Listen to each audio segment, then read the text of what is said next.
आखिरकार मिनाहिल बेबस हो चुकी है और उसको कोई रास्ता नज़र नहीं आ रहा, जिसकी वजह से वो घर छोड़कर चली जाती है। और उसके पास आखिर कौन सा ठिकाना होगा। वो सीधा नरगिस की तरफ जाती है और अपने दिल का सारा हाल बताती है कि आखिर उसके साथ क्या हो गया। जिसको सुनकर नरगिस बहुत परेशान हो जाती है और कहती है कि तुम्हें परेशान होने की कोई ज़रूरत नहीं है। मैं तुम्हारे साथ हूँ और तुम्हारा हर वक्त साथ देने को तैयार खड़ी हूँ। तुम्हें उन लोगों की टेंशन लेने की बिल्कुल भी ज़रूरत नहीं। जिस पर वो कहती है कि मैंने इन लोगों के लिए आखिर आज तक क्या कुछ नहीं किया, लेकिन अफ़सोस की बात ये है कि इन लोगों को इस चीज़ का रत्ती भर असर नहीं है और ये लोग तरह तरह की बातें करके मेरा ही दिल परेशान कर रहे हैं। जिसको सुनकर वो कहती है कि तुम्हें इन लोगों की टेंशन लेने की कोई ज़रूरत नहीं है, बस तुम टेंशन फ्री हो जाओ। लेकिन जी आप देखेंगे कि मिनाहिल कहती है कि आप उन लोगों को नहीं बताना कि मैं इधर आ चुकी हूँ, कि अगर अगर उनको पता चल गया तो वो एक पल नहीं लगाएंगे मुझे यहाँ से लेके जाने में। लेकिन वलीद उसको समझाता है कि तुम्हें यहाँ से कोई भी नहीं लेके जा सकता और तुम्हें बिल्कुल भी परेशान होने की ज़रूरत नहीं है। दूसरी तरफ ज़ारा के साथ जो कुछ भी हो रहा है वो सब कुछ उसका अपना किया धरा है, क्योंकि वो अपने आपे के लिए कुछ भी कर सकती थी और वो एक बड़े मकसद पे बैठी हुई थी कि उसके हाथ में हर चीज़ है और कोई परेशान होने वाली बात नहीं है। लेकिन जी आप देखेंगे कि ज़ारा को पता चल चुका है कि आखिर हनान क्या करने जा रहा है। सारा कुछ शीबा की दोस्त ने बता दिया है और कहा है अगर मेरी बात का यकीन नहीं आता तो तुम खुद जाके सारे मामलात को देख सकती हो और फिर तुम्हें समझ आएगी कि मैं वाकई में सच कह रही हूँ। फिर उसके जहन में आएगा कि आज तक मैंने जो जो कुछ मिनाहिल के साथ करने की कोशिश की है, देखो आज कैसे मेरे सामने आ गया और मेरे ऊपर ही आन खड़ा। माजदा काफ़ी परेशान होती है और सोचती है कि आखिर ये सब कुछ क्या हो गया। आखिर वो बाबर उसके घर वालों को क्या मुंह दिखाएगी और उनको क्या कहेगी। वो मिनाहिल को ढूंढ ढूंढ कर थक चुकी है। लेकिन जी आप देखेंगे कि जैसे ही वो कॉल करती है नरगिस को और कहती है कि देखो मुझे सच सच बताओ कि आखिर मिनाहिल गई तो गई किधर, क्योंकि वो तुम्हारे घर के अलावा और कहीं नहीं जा सकती। जिस पर वो उसको समझाने की कोशिश करती है कि अरे भाई वो यहाँ पे नहीं आई है, तो इसलिए बेहतर यही है कि किसी भी तरह का इल्ज़ाम तराशी न की जाए और हम पर किसी तरह का कोई इल्ज़ाम ना लगाया जाए। ये सरासर इल्ज़ाम तराशी है। वलीद जो है वो इस बात को कवर करने की कोशिश कर रहा है और कहता है कि फ़िक्र मत करो मिनाहिल, हम सब तुम्हारे साथ खड़े हुए हैं और तुम्हें परेशान होने की कोई ज़रूरत नहीं है। देख लेना कि सब कुछ बहुत जल्द ठीक हो जाएगा। जिस पर मिनाहिल कहती है कि मुझे वाकई में आप लोगों पे काफ़ी ज़्यादा भरोसा है और मैं कभी भी इस चीज़ को समझ नहीं सकी, लेकिन अब मुझे जाकर इन सब बातों का एहसास हो चुका है कि मैंने जो फ़ैसले किए हैं माज़ी में वो बेहद गलत थे और मुझे ये सब कुछ नहीं करना चाहिए था।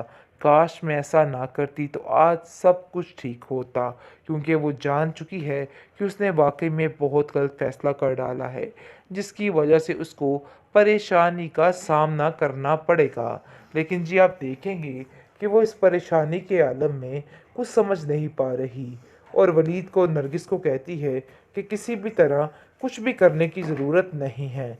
मामले को अच्छे तरीके से निपटाने के लिए सारे हालातों से लड़ना ही होगा। उसको समझाने की नरगिस कोशिश कर रही है और कहती है कि बिल्कुल फ़िक्र मत करो। आखिरकार मिनाहिल बेबस हो चुकी है और उसको कोई रास्ता नज़र नहीं आ रहा, जिसकी वजह से वो घर छोड़कर चली जाती है। और उसके पास आखिर कौन सा ठिकाना होगा। वो सीधा नरगिस की तरफ जाती है और अपने दिल का सारा हाल बताती है कि आखिर उसके साथ क्या हो गया। जिसको सुनकर नरगिस बहुत परेशान हो जाती है और कहती है कि तुम्हें परेशान होने की कोई ज़रूरत नहीं है। मैं तुम्हारे साथ हूँ और तुम्हारा हर वक्त साथ देने को तैयार खड़ी हूँ। तुम्हें उन लोगों की टेंशन लेने की बिल्कुल भी ज़रूरत नहीं। जिस पर वो कहती है कि मैंने इन लोगों के लिए आखिर आज तक क्या कुछ नहीं किया, लेकिन अफ़सोस की बात ये है कि इन लोगों को इस चीज़ का रत्ती भर असर नहीं है और ये लोग तरह तरह की बातें करके मेरा ही दिल परेशान कर रहे हैं। जिसको सुनकर वो कहती है कि तुम्हें इन लोगों की टेंशन लेने की कोई ज़रूरत नहीं है, बस तुम टेंशन फ्री हो जाओ। लेकिन जी आप देखेंगे कि मिनाहिल कहती है कि आप उन लोगों को नहीं बताना कि मैं इधर आ चुकी हूँ, कि अगर अगर उनको पता चल गया तो वो एक पल नहीं लगाएंगे मुझे यहाँ से लेके जाने में। लेकिन वलीद उसको समझाता है कि तुम्हें यहाँ से कोई भी नहीं लेके जा सकता और तुम्हें बिल्कुल भी परेशान होने की ज़रूरत नहीं है। दूसरी तरफ ज़ारा के साथ जो कुछ भी हो रहा है, वो सब कुछ उसका अपना किया धरा है, क्योंकि वो अपने आपे के लिए कुछ भी कर सकती थी और वो एक बड़े मकसद पे बैठी हुई थी कि उसके हाथ में हर चीज़ है और कोई परेशान होने वाली बात नहीं है। लेकिन जी आप देखेंगे कि ज़ारा को पता चल चुका है कि आखिर हनान क्या करने जा रहा है। सारा कुछ शीबा की दोस्त ने बता दिया है और कहा है अगर मेरी बात का यकीन नहीं आता तो तुम खुद जाके सारे मामलात को देख सकती हो और फिर तुम्हें समझ आएगी कि मैं वाकई में सच कह रही हूँ। फिर उसके जहन में आएगा कि आज तक मैंने जो जो कुछ मिनाहिल के साथ करने की कोशिश की है, देखो आज कैसे मेरे सामने आ गया और मेरे ऊपर ही आन खड़ा।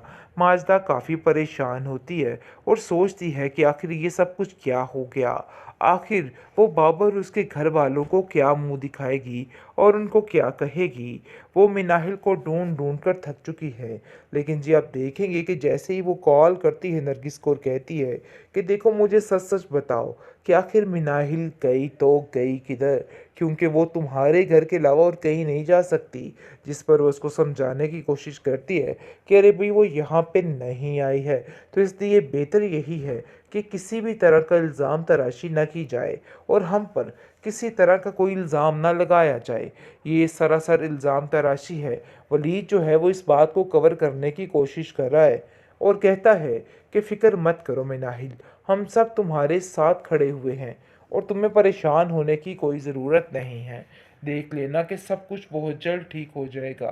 जिस पर मिनाहिल कहती है कि मुझे वाकई में आप लोगों पे काफ़ी ज़्यादा भरोसा है और मैं कभी भी इस चीज़ को समझ नहीं सकी, लेकिन अब मुझे जाकर इन सब बातों का एहसास हो चुका है कि मैंने जो फ़ैसले किए हैं माज़ी में वो बेहद गलत थे और मुझे ये सब कुछ नहीं करना चाहिए था।